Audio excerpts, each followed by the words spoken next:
From MTN News, this is Montana This Morning. Good Friday morning. It's 5 o'clock. Welcome to Montana This Morning. I'm Victoria Hill. Thank you so much for starting your day with us. The pandemic tops our news this morning and the latest on booster shots. An FDA advisory panel unanimously recommended Moderna's booster shot for people 65 and older. The committee also recommended the half-dose booster for younger people with underlying conditions or workplaces that put them at greater risk of contracting COVID-19. Today, the panel takes Johnson & Johnson's booster under consideration. Many people are asking the question to boost or not to boost. Q2's Andrea Lutz spoke with an expert to get some answers so you can decide. It's October in Montana and boosters are available to those who qualify. It feels like when you go out, you don't have to be so afraid. So Linda Fashing and her husband are in line. They're both 65 and over and qualify for the Pfizer booster. Seems like the people that die from it have not been vaccinated. And in Montana, more than 20,000 people have opted to get a booster or that third shot as of the beginning of October. It's something Nancy Iverson with Billings Clinic says she had a feeling would be coming. I'm not surprised we're into year 2.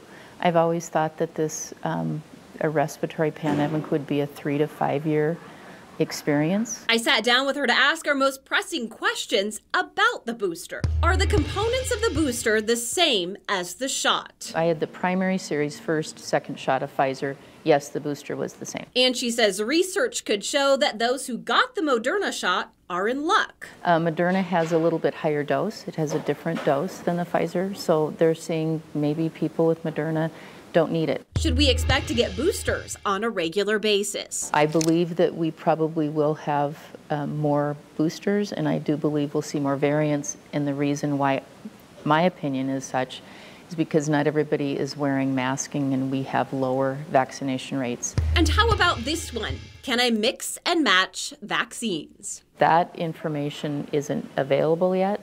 I would just follow public health recommendations right now until we learn. When can everyone expect to be eligible for a booster? You still got a vaccine that's effective, highly effective. You may, because of Delta, need to understand it's more transmissible. As she finishes getting her booster shot, Fashing says she feels like now she's got an added layer of protection. I would say it feels like a shield. And she'll keep listening to the guidance of experts for next steps. Who knows what's out there? I mean, all the different variants, who knows? But I think just take it one step at a time. And so this is the next step, and then we'll just see where it goes from there. Still, if you have questions, experts say talk to your doctor, somebody who knows you the best. In Billings, Andrea Lutz, MTN News. Thank you so much, Andrea. Now it's time to get a check of our weekend weather forecast. Miller joins us here on the set. Miller, what can we look forward to this weekend? All right, on this TGIF, are you ready for some really nice weather? Yeah, always am. All right, nice little blast of fall for us this weekend as we are warming up. It's going to be quite windy. We'll show you some gusts here in just a second. 38 right now at the airport, feels like 29. Humidity down to about 55%. Winds out of the west at about 17 miles an hour. So it is breezy. Could get quite windy like it did yesterday. We had a top gust at the airport yesterday afternoon, got up to about 37 miles an hour. Could see that again today. Really windy, a good chance to see some really strong wind gusts tomorrow as we've got those gap winds really starting to kick up. Livingston, now you can see gusts up to about 55 miles an hour all the way through tomorrow morning. Our high yesterday of 47. We're going to try to beat that today as we head into the 50s. We're waking up in the 30s and some 40s. A lot of sunshine on tap today as we head into the weekend, which is shaping up to be very, very nice. Of course, the latest drought monitor came out yesterday. We still could use a lot of rain. When's our next chance of rain? I'll let you know with that main forecast coming up here in just a bit. Right. We're always looking for that rain. Yes. All right, Miller, I'll get back to news. Thank you so much. Developing overnight, former President Bill Clinton appears to be doing better after being admitted to a Southern California hospital. His spokesperson says he was admitted to the hospital on Tuesday with a non-COVID related infection. His doctors released a statement saying after 2 days of treatment, his white blood cell count is trending down and he is responding to antibiotics well. The former president's doctors added they have been in touch with his New York-based doctors, including his cardiologist. His doctors hope he will be able to go home soon. The Blackfeet tribe is remembering Chief Earl Old Person. He passed away Wednesday night and was the longest serving elected tribal chief in the United States. The chief fought a long battle with cancer. He was elected to the council in 1952 and served as the chairman for more than 50 years. During that time, Old Person met many dignitaries, including every president since Dwight Eisenhower. Old Person was 92 years old. Closer to home, $12 million will go to rural water infrastructure improvements in Montana. The money comes from the United States Department of Agriculture. The Central Montana Regional Water Authority will receive around $11 million of those funds to ensure Harlowton and 5 surrounding communities have clean drinking water. The city of Shota will receive the additional $1 million to replace water lines and improve waste disposal systems. Now we go to Texas, where the state's abortion ban won its latest court battle against the Biden administration. A federal appeals court granted the state's request to keep the law in place as legal battles continue. The law bans abortions once cardiac activity is detected, which is usually about 6 weeks and before some women know they're pregnant. The latest ruling pushes the case closer to returning to the Supreme Court, which already allowed the law to take effect. The Justice Department did not react to the ruling. Former White House chief strategist Steve Bannon was a no-show on Capitol Hill yesterday. He skipped his scheduled deposition before the House Select Committee investigating the January 6th Capitol attack. The panel plans to refer Bannon for criminal contempt. A local low-income housing program is looking to help more families in Billings. Homefront completed the sale of 54 of its single-family homes yesterday. The sales are part of a bigger picture to meet a growing demand. Q2's David J. explains. This is one of the 54 homes that Homefront has sold. It'll go to another landlord who will try to keep it as livable housing. And the money that Homefront makes, it will go into some more projects to build more homes. The Charter Housing Coalition, my vision for that is for there to be a community solution to the community need. We've been working on this project for 2 years now, and so it's finally coming to fruition, and just super excited. Patty Webster is the CEO for Homefront, the housing authority in Billings, which assists people with buying and renting homes. Homefront sold this home on Hilltop Drive to be able to meet a demand for smaller units. The 58 single-family homes and duplexes that we have that we're selling are all 3- and 4-bedroom units. And our waiting list no longer shows that that is the need in our community. We have over 7,000 people on our waiting list, and so the majority of that need is in the 1- and 2-bedroom area. It's a house that Homefront has owned since the 1980s. Every 10 years we've had 5 families in, so 25, 30 families have lived in this house, just this house. We see the working poor families that come in. They get settled, they stabilize, they're able to then say, hey, I can get a better job, and then they move out of public housing or off of our other programs.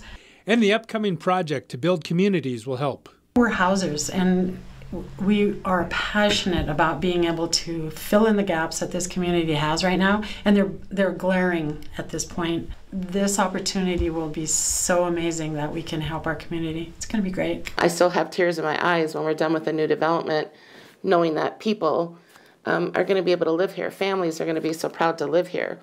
It's just really exciting to be able to provide this service in our community. In Billings, David J., MTN News. Thank you so much, David. And before we take a break, mental health issues come in different shapes and forms, and it can impact anyone. MTN's Kyle Hansen has a story of one Montana Grizz football player who decided to do what was best for him.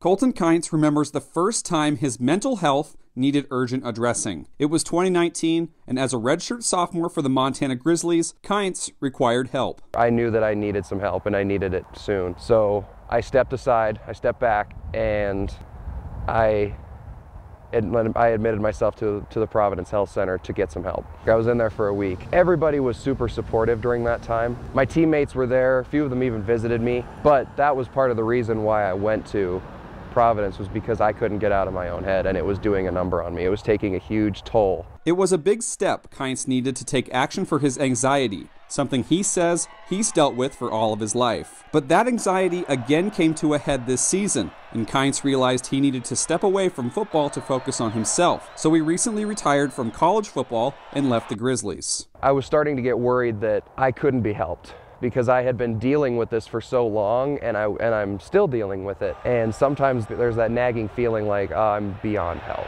Like I'm just a lost cause in terms of getting help with my anxiety and depression and just finding a way to combat it. And that's a scary feeling. Kynes has been a multi-year starter for the Grizzlies on the offensive line and recently earned the starting right guard spot this year for UM and appeared in the first 3 games. But it was after UM's game against Cal Poly where the Missoula native and Big Sky grad knew he needed to start seriously considering stepping away from the game he loved to prioritize himself to help his mental health. When I started suiting up for game days and my head was just completely somewhere else mentally, that was really what pushed me over the edge, and I was like, okay, I need to think about this. But I just didn't feel like I was myself for a lot of the time that I was playing. I felt like I was putting on a mask. I was pretending I was okay when I really could have used help, and that just took so much of a toll on me, putting that mask on. Mental health is an ever-growing topic among athletes. NBA All-Stars Kevin Love and DeMar DeRozan were early voices about the issue, while lately, some of the most recognizable names in sports have begun to step forward, from all-time gymnast great Simone Biles this past summer, tennis star Naomi Osaka, and swimming legend Michael Phelps. According to the American College of Sports Medicine in Indianapolis, 30% of female and 25% of male college student athletes suffer from anxiety, with only about 10% seeking help. In the professional sports world, that number is up to 35% of athletes who deal with a range of mental health issues, from anxiety, depression, and more.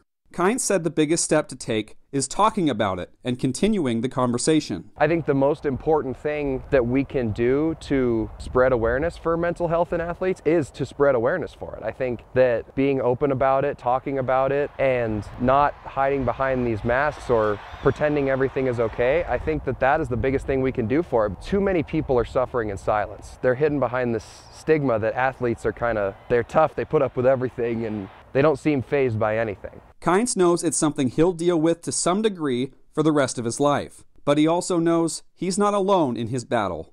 No matter how much or how good you are at your sport, these things are temporary. You know, whether you play for a year, a month, or 10, 20, 30 years. At some point, you won't be playing sports anymore, but you will be around. The most important thing anyone can do is be here. And that takes precedence over any sport that they play any day. I mean, whether it's high school football or the Olympics, it's not as important as you being here. Reporting in Missoula, Kyle Hansen, MTN Sports. Thank you so much, Kyle, and thank you for starting your Friday with us here on Montana this morning.